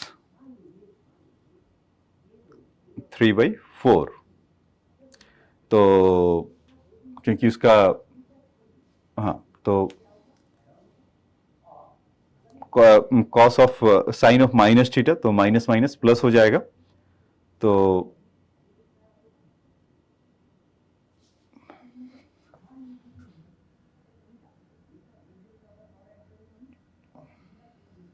देखिए यहाँ पे माइनस को ऐसा लिख लेते हैं कि पहले से एक बार और बता देता हूँ कि -3π/2 है, तो उसका वैल्यू एक तो माइनस आया और cos3π/2 का, तो एक माइनस यहाँ पर रहेगा ना, क्योंकि अगर उससे सोचिए कि cos ऑफ 3π/2 है तो माइनस उसका बाहर हुआ cos3π/2 और cos3π/2 का वैल्यू -1/2 सॉरी, तो ठीक है, तो प्लस सही सोचे थे वो।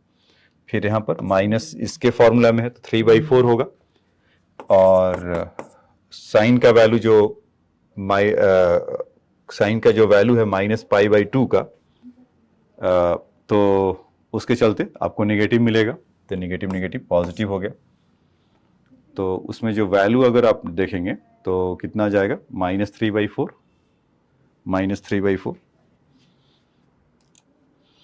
ठीक है, तो माइनस आ जाएगा, तो साइन ऑफ -π/2, तो माइनस प्लस हो जाएगा, तो उस हिसाब से देखा जाएगा तो कैंसिल होकर निगेटिव में आ रहा है, नहीं तो कुछ है। देखिए वहां पर ही स्टार्टिंग में cos 3 theta = 4 cos cube theta -3 cos theta था ना, तो जब ये इस साइड में जाएगा तो ये प्लस में हो जाएगा और ये प्लस में हो जाएगा अपॉन 4, तो प्लस में हो जाएगा, तो इसी से सारा कंफ्यूजन हो रहा था। अपर लिमिट को अगर रखेंगे तो -3/2, तो -1/12 तो सही है, और यहाँ से 3/4, तो ये प्लस में हो गया, ये बात तो आ गया। अपर लिमिट माइनस लोअर लिमिट के लिए देखिए अब वो सही सब आएगा, तो cos 3π/2 के लिए अगर जाएंगे तो -3π/2 के लिए तो माइनस होगा, और फिर वहां से वो 3π/2 का वैल्यू प्लस होगा, तो ये तो प्लस हो गया, ये अब ठीक है। तो दूसरा कि -π/2 के लिए अगर करेंगे 3/4, तो -1 होगा, जो कि यहां पर -1 होना चाहिए था।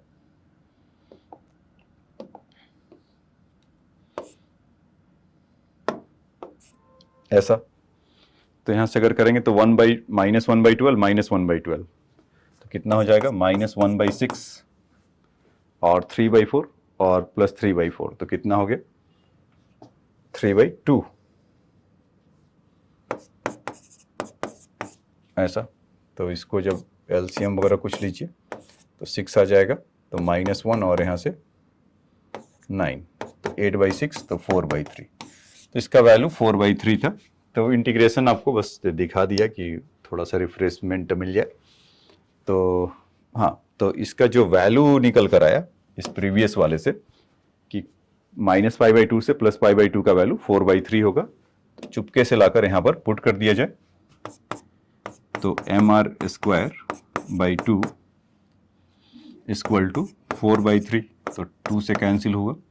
तो हॉलो स्फीयर का जब देखेंगे तो मोमेंट ऑफ इनर्शिया कितना आ जाएगा बच्चों, 2/3 mr², ऐसा, तो निकल कर आ गया। तो ये बात आपको समझ में आया होगा कि moment of inertia for the hollow sphere क्या होगा, ठीक। तो इसको नोट डाउन करना है तो चाहे तो आप नोट डाउन कर सकते हैं बड़े आराम से। अब देखेंगे कि इसके बाद moment of inertia of the solid sphere को लिए देखेंगे। अबाउट अगेन डायमीटर ही होगा उसका भी, तो इसको आप लोग फटाफट नोट डाउन कर लीजिए, ठीक है बच्चों, इसको आपने लिख लिया होगा। अब आइए नेक्स्ट इसमें चलते हैं।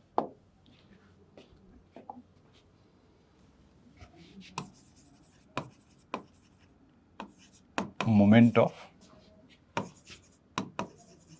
inertia of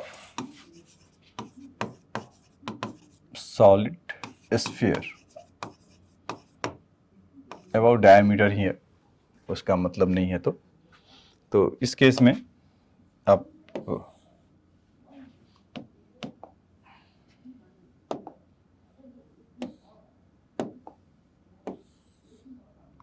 ये ऐसा ले लेते हैं, ठीक है, और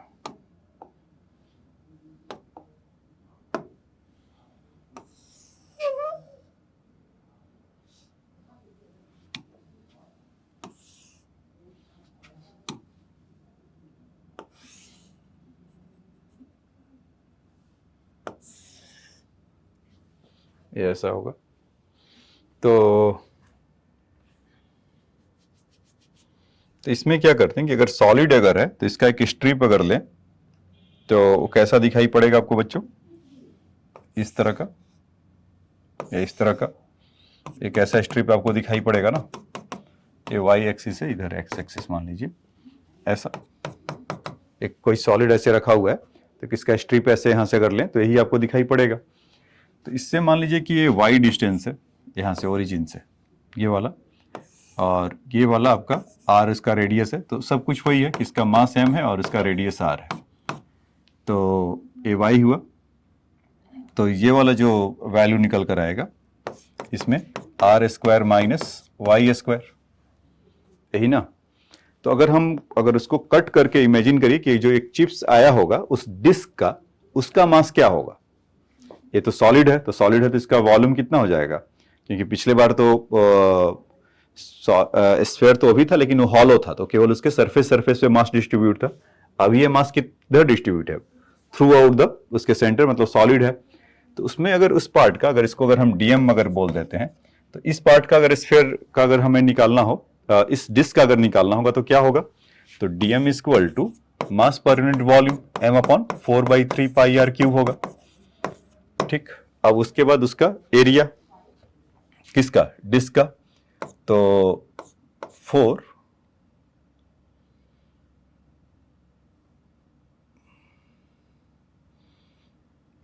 ठीक है, तो एरिया के लिए 4 नहीं, उसका डिस्क के लिए तो पाई ही काम आ जाएगा, तो pi are square minus Y square, ऐसा इसका एरिया तो ये हुआ। और जो उसका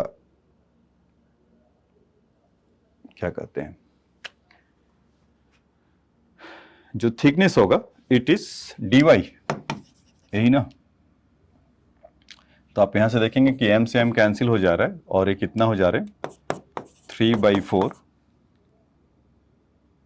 m बाई आर क्यूब और R square minus Y square into D Y. इस डीएम पार्ट का मास आ जाएगा बच्चों, ऐसा। अब इसका मोमेंट ऑफ अब इतने का मोमेंट ऑफ इनर्शिया निकालना होगा, तो है क्या, डिस्क। तो डिस्क का मोमेंट ऑफ इनर्शिया क्या जानते थे, mr²/2। तो इसका रेडियस कितने का हो रहा है, R square minus Y square का। अगर यहाँ से वाई मान रखें और ये छोटा सा जो इसका सॉलिड का पार्ट है तो डी वाई था, तो इसका मोमेंट ऑफ इनर्शिया अगर निकालेंगे आई इक्वल टू, और ये है क्या, या D I equal to, disc है, तो डिस्क के लिए कितना होगा, वॉट एवर द मास, यहीं पे लिख देता हूं तो ज्यादा सेंस बनाएगा, आप भूलेंगे कम, डीएम इंटू इसका R square minus Y square, ऐसा, अपॉन 2 का इंटीग्रेशन, ऐसा मिलेगा। तो डीएम पार्ट का मास यहां पर रखेंगे तो 3m/8r³ होगा।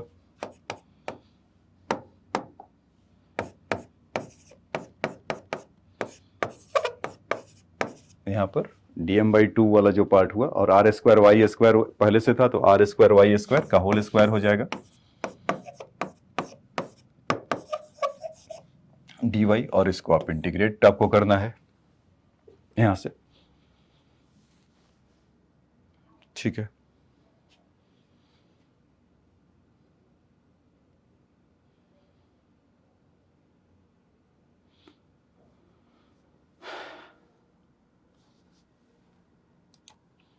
ठीक है, ऐसा कुछ मिलेगा। अब उसके बारी में बात ये आता है कि y का वैल्यू क्या हो सकता है।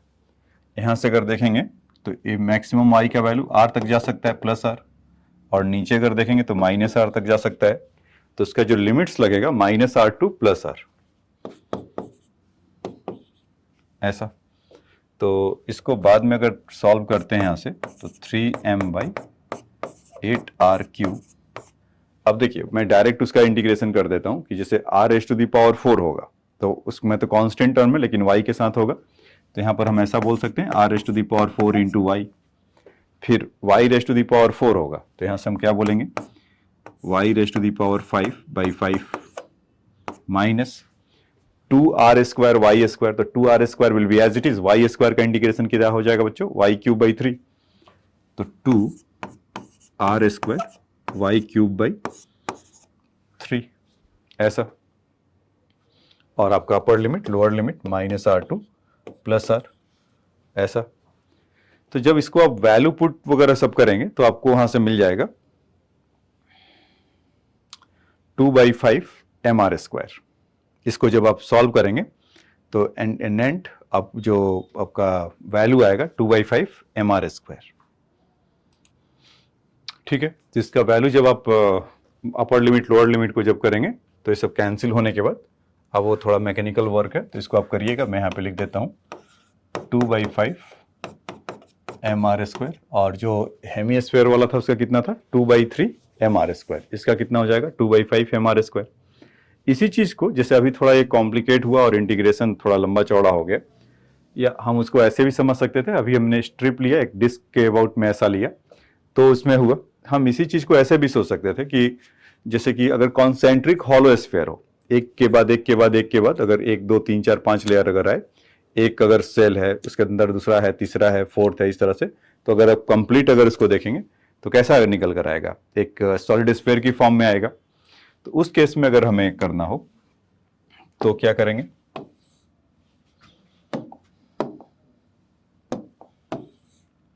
ऐसा,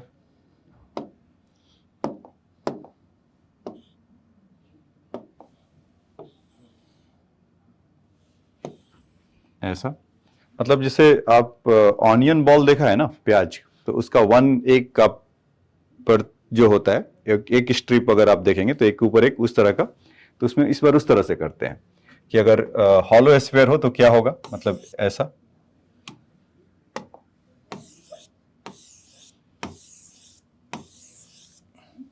ऐसा। तो मान लीजिए कि कहीं पर आकर आर रेडियस पे रुक जाते हैं, ऐसा मतलब इसका मास वही, वो तो सब कुछ सेम होगा, एम और आर स्क्वायर। तो यहां पर हम अगर स्मॉल आर अगर ले लेते हैं और छोटा सा उसका स्ट्रिप अगर ऐसा,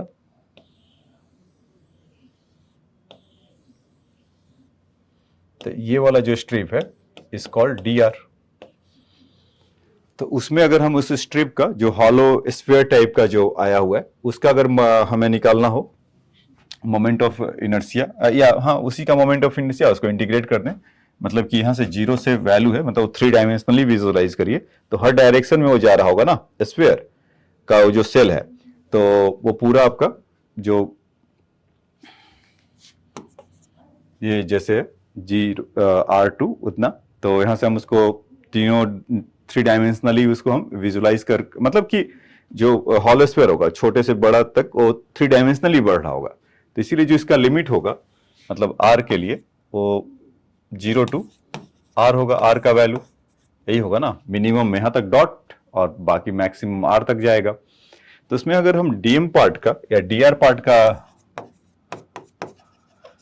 मास अगर देखना हो तो कितना हो जाएगा इस डीएम, और डीएम का मास कितना हो जाएगा, ये सॉलिड स्फीयर है तो मास m/4/3 पाई आर क्यूब, और वो अगर स्फीयर अगर है हॉलो स्फीयर ही क्यों ना हो तो उसका वैल्यू कितना होगा बच्चों, इज 4 पाई आर स्क्वायर। इसका सरफेस तो इतना हो जाएगा 4 pi small R square into D R. तो 4 से 4 पाई कैंसिल हुए तो कितना मिल गया आपको 3m/r³ into R square D R, ऐसा होगा, यही ना। अब उसके बाद अगर इतना ये आया कि 3m/r³ into R square into D R, तो अब इसके बाद अगर हम उसको इमेजिन करें कि हमारा जो एक हॉलो स्फीयर था तो उसका मोमेंट ऑफ इनर्शिया कितना होता था डी का, अगर हॉलो स्फीयर की बात करें तो dm इंटू आर स्क्वायर, यही बनेगा ना। अगर मान लीजिए कि अगर आर रेडियस का और उसका मास dm है, किसका, इस हॉलो स्फीयर का, तो उसका मोमेंट ऑफ इनर्शिया कितना होगा 2/3 mr स्क्वायर होता है, तो dm पार्ट के लिए कितना होगा dm इंटू आर स्क्वायर। तो क्यों ना इसका वैल्यू यहां पर पुट कर लिया जाए dm का, तो वो पूरे का इंटीग्रेट करने से मिल जाएगा। तो यहां से अगर आप देखेंगे तो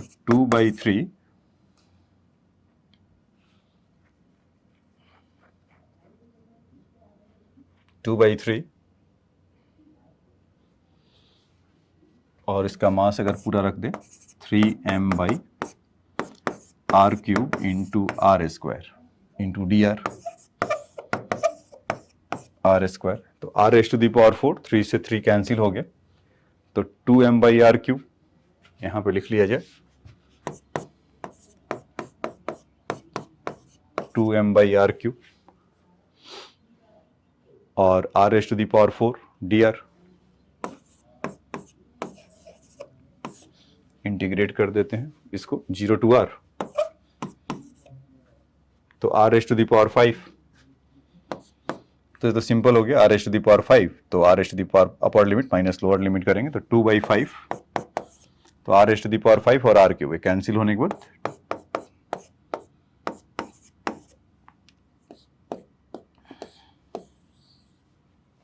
2/5 mr स्क्वायर ऐसा मिलेगा क्या।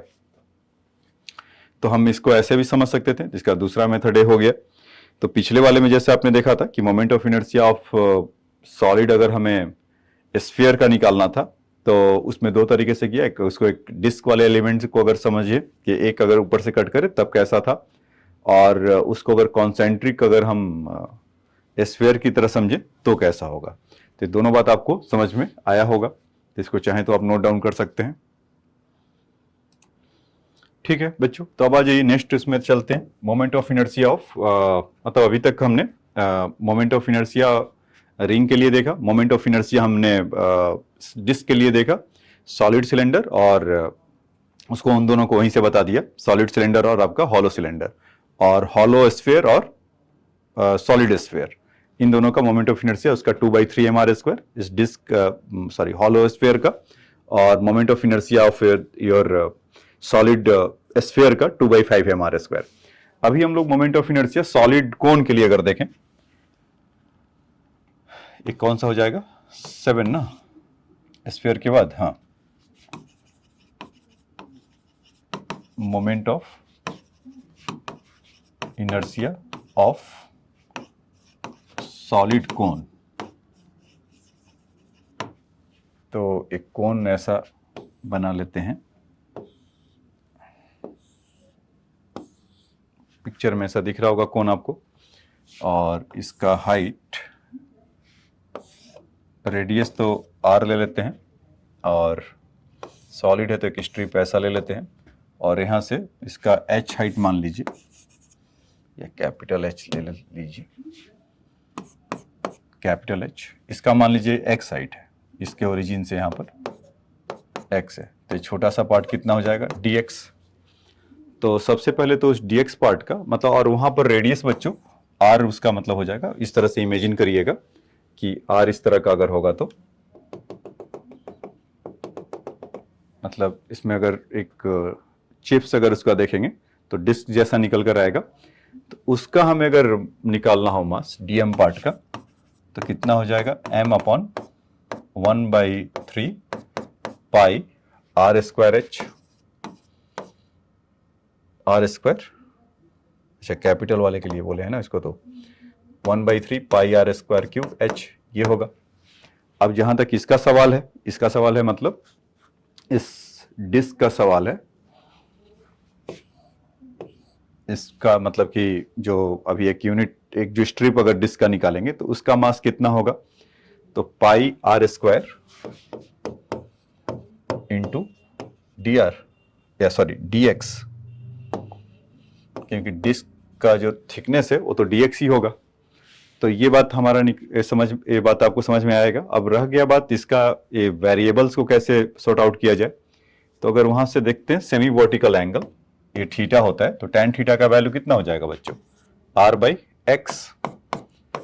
तो दूसरा आपका यहां से r/H, तो हमें x के टर्म में अगर लाना है तो इनको भेजना पड़ेगा, r को रिप्लेस करना पड़ेगा स्मॉल r को वहां से, तो स्मॉल r का वैल्यू कितना, क्योंकि वो जो एलिमेंट वहां से निकल कर आया है dr तो इस तरीके का है, तो वो dx के टर्म में लाना होगा, तो r = r/h इंटू x इस तरह का।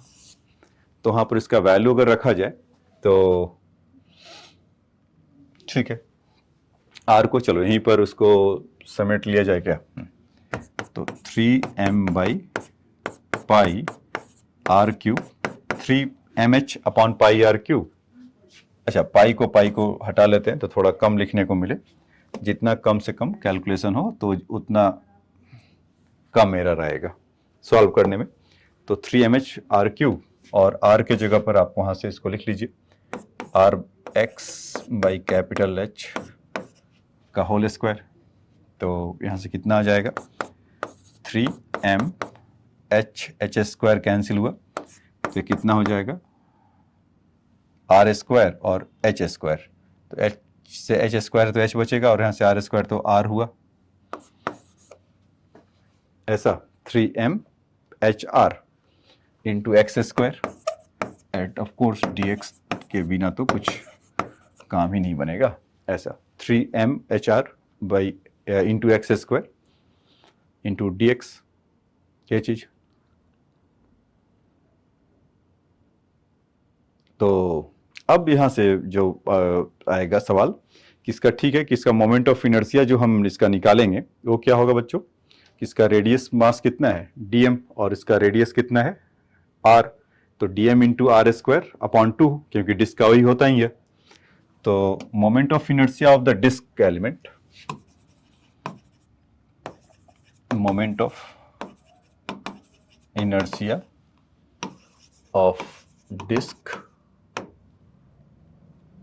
तो di का वैल्यू आपका आ जाएगा dm इंटू आर स्क्वायर, तो dm का वैल्यू है जितना है उसको पुट कर दीजिए, तो कितना हो जाएगा 3m upon H R upon H R into X square D x और इंटू आर स्क्वायर, तो फिर से हमें आर स्क्वायर को रिप्लेस करना पड़ेगा। अच्छा चलिए, डबल मेहनत करवा दिया, हमने सोचा कि यहाँ से निकल जाएगा तो वहाँ बच जाएंगे, तो कोई नहीं, R by H into X, तो 3m H R X square D X R by H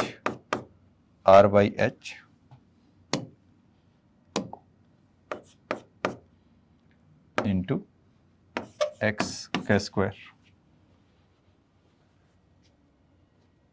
ऐसा होगा। तो क्या क्या बच्चा बच्चों, आर स्क्वायर, तो फिर से एक आर स्क्वायर, वो ऑसिलेट कर रहा है यार, कभी नीचे से कैंसिल होकर ऊपर जा रहा है, ऊपर से कैंसिल होकर नीचे आ रहा है, तो आर स्क्वायर, तो 3m आर स्क्वायर होगा क्या यहाँ से, और यहाँ से कितना हो जाएगा एच क्यू, नहीं एक आर स्क्वायर नहीं आएगा, देखिए 3m हुआ और यहाँ से एक r था और वहां पर r स्क्वायर था, तो ये वाला r कैंसिल होने के बाद हट गया, और यहाँ पर कितना हो जाएगा बच्चों, ये 3m r और यहाँ से h स्क्वायर था तो h क्यूब हो गया और x स्क्वायर इंटू एक्स, तो x raise to the power 4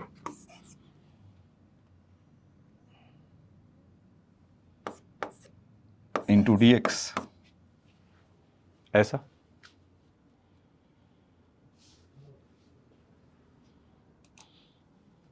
ठीक है, तो इसका 3mr by H cube into X raise to the power 4 dx, तो इसको अगर हम इंटीग्रेट करें, x का वैल्यू अगर हम यहाँ पर देखें तो कितना, कहाँ से कहाँ तक है, x का वैल्यू यहाँ से लिए थे नीचे की तरफ, तो 0 to h हो जाएगा, और ठीक है, एक यहाँ पर गड़बड़ है कि 1/3 पाई आर स्क्वायर एच होना चाहिए था, मैंने आर क्यूब कर दिया बच्चों, तो इसको आपको थोड़ा सेटल करना पड़ेगा आर स्क्वायर के लिए, तो रिफ्लेक्ट और जगह कर रहा होगा, और एक गड़बड़ी है कि जब इसको डिवाइड कर रहा हो तो h भी ऊपर एक्सटेंटली चला गया है, ये वाला ये h, तो ये भी नीचे की तरफ ही होगा, क्योंकि वहां से क्या होगा कि ये नीचे की तरफ है एच स्क्वायर है, तो बेसिकली इसका वैल्यू जो होगा एच क्यूब होगा, ये h ऊपर एक्सीडेंटली आ गया और आर स्क्वायर था ये, तो यहाँ पर आर स्क्वायर होगा और यहाँ से आर स्क्वायर, तो ये आर तो आपको इस समय ये दिखेगा नहीं, ए आर कैंसिल हो रहा होगा, तो 3m by H cube into X square D x, तो एक यहाँ पर एक करेक्शन कर लीजिएगा, 3m बाई एच क्यूब, तो 3m बाई एच क्यूब, और ये वाला जो r है वो नहीं आना चाहिए क्योंकि वो कैंसिल हो गया है आर स्क्वायर के उसके टर्म से, तो और उसमें कि इसका जो moment of inertia of disc होता है तो dm into R square upon 1/2, तो 1/2 ऐसा, तो ये आपको एच क्यूब और इंटू 2 ऐसा मिलेगा। हाँ, फिर अब आपको सब कुछ वो आते हुए दिखाई देगा, तो यहाँ से एच क्यूब है और एच क्यूब है और यहाँ से एच स्क्वायर हुआ, तो basically h raise to the power 5 हो गए, और वहां से जो आर स्क्वायर का जो वैल्यू था वो आपको मिलेगा as it is R square, क्योंकि आर स्क्वायर तो है नहीं, वो कैंसिल हो चुका था, कैलकुलेशन एरर के बीच में आ गया। तो आर स्क्वायर डी एक्स। अब इसको इंटीग्रेशन करेंगे हम 0 टू, अब जब इसका इंटीग्रेशन करेंगे कुछ 0 to R, sorry 0 to H, कि वो पूरा उसका करेंगे, तो यहां से इसका वैल्यू जो निकल कर आएगा कितना आ जाएगा बच्चों, 3mr² upon h raise to the power 5, x raise to the power 4 का h raise to the power 5/5। क्यों? क्योंकि x raise to the power 5 होगा अपॉन 5, और upper limit minus lower limit h raise to the power 5 minus 0 का square, तो यहां से cancel हो गए, और एक 2, फिर यहां से 2 नहीं लिखा, 2 और यहां पर एक 2, तो कितना वैल्यू आ जाएगा 3/10mr²। तो ये बात आपको समझ में आया होगा, ठीक। तो जो मोमेंट ऑफ इनर्शिया जो सॉलिड कोन का था वो आपका ऐसा कुछ निकल कर आया 3/10mr²।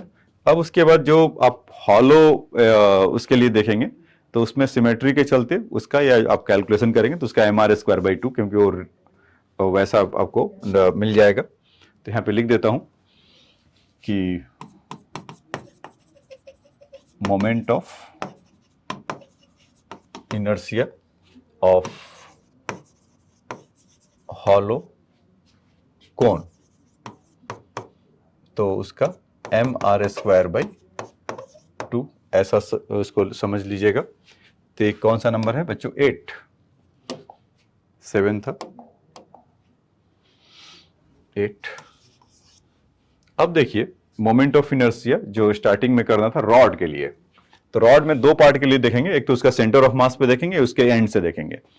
उसमें देखेंगे तो ml²/3 आएगा और एक में ml²/12 आएगा। किसके अबाउट, सेंटर ऑफ मास के अबाउट अगर देखेंगे, मतलब उसके मिड पॉइंट से, तो ml²/12, और दूसरा उसके जब एंड पॉइंट से देखेंगे कि मतलब कि रॉड ऐसा होगा और वो ऐसे रोटेट अगर कर रहा हो ऐसे, तो उस केस में उसका मोमेंट ऑफ इनर्शिया कितना होगा, तो ml²/3। तो एक एक करके समझते हैं। ये हो गया number 9, moment of inertia of rod about moment of inertia of rod about midpoint, या सेंटर ऑफ मास भी लिख सकते थे, पॉइंट, और उसका रॉड का मास m है और उसका लेंथ l है। तो यहां से अगर रॉड बना लेते हैं कैसा, इस तरह का, तो इसका सेंटर ऑफ मास इसके मतलब यहां से चाहिए, तो यहां पर एक छोटा सा पार्ट dm का ले लेते हैं और यहां से डिस्टेंस कुछ x ले लेते हैं। तो इस dx पार्ट का तो मोमेंट ऑफ इनर्शिया क्या होगा, उस ओरिजिन से वहां से अगर इसको बोले तो या चाहे तो आप उस धरी ओरिजिन कर लीजिए,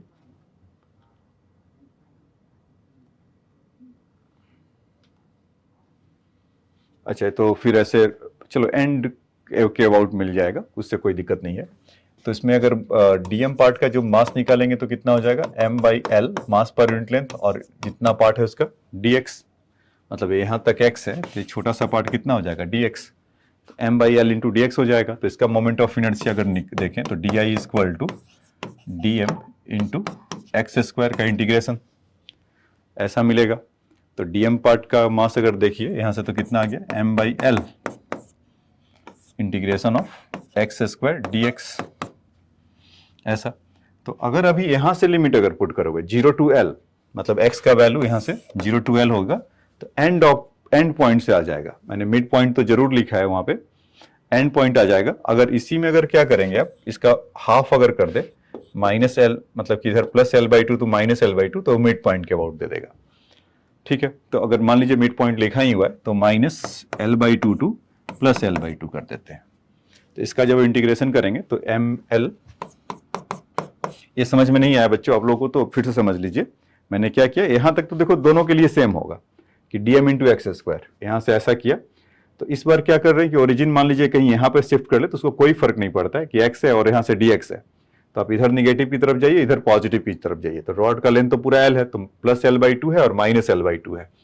तो इसका जो हम लिमिट यहां से पुट करें minus l/2 two plus l/2 और एक्स स्क्वायर इंटू dx का, तो x³ 3 ऐसा आ जाएगा। तो यहां से अगर आप देखेंगे भी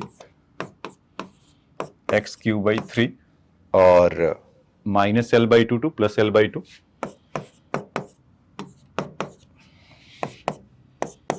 तो m/l, तो इसका कितना हो जाएगा l³ 8 और 3 24।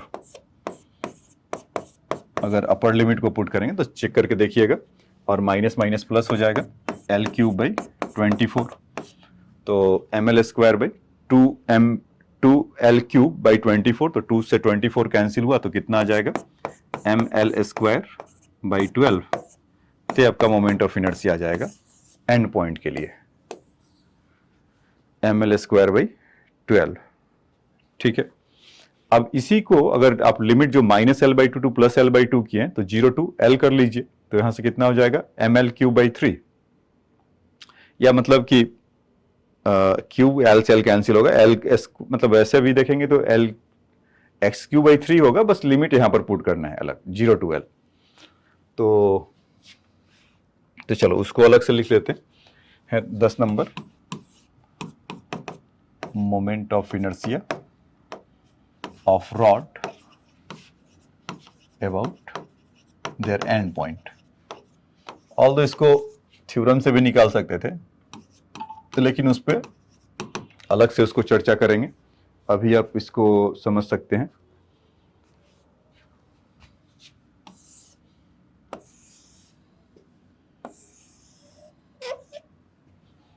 ऐसा तो सब कुछ अब तो फटाफट आप चाहे तो लिख सकते हैं इसके लिए। यहां से तो x है, तो ये छोटा सा पॉइंट इसका dx हो जाएगा, और इसका मोमेंट ऑफ इनर्शिया अगर लिखते हैं di equal to dm into X square, तो m/l इंटू इसका dx हो जाएगा इंटू एक्स स्क्वायर। इसको इंटीग्रेट करेंगे 0 टू l, तो m/l x³ 3 0 टू l, तो ml² 3। तो इसका मोमेंट ऑफ इनर्शिया आपको मिल जाएगा ml² 3। तो ये बात समझ में आया बच्चों? तो मोमेंट ऑफ इनर्शिया पे जैसा आप देख रहे हैं नंबर 10 तक किया, तो आपने इसमें क्या देखा? एक आपने सबसे पहले रिंग से स्टार्ट किया, तो mr², डिस्क का किया mr² 2, और उसी का एक्सटेंशन सॉलिड सिलेंडर और hollow cylinder. Hollow cylinder seems to be ring mr² और solid cylinder is your mr² 2 seems to be your disc. वो 4 हो गया। फिफ्थ नंबर आपका हॉलो स्फीयर, उसका moment of inertia 2/3 mr²। Solid sphere, उसका moment of inertia आपका बच्चों 2/5 mr²। फिर उसके बाद हमने कोन का देखा, moment of inertia of the solid कोन, तो उसका देखा था 3/10 mr²।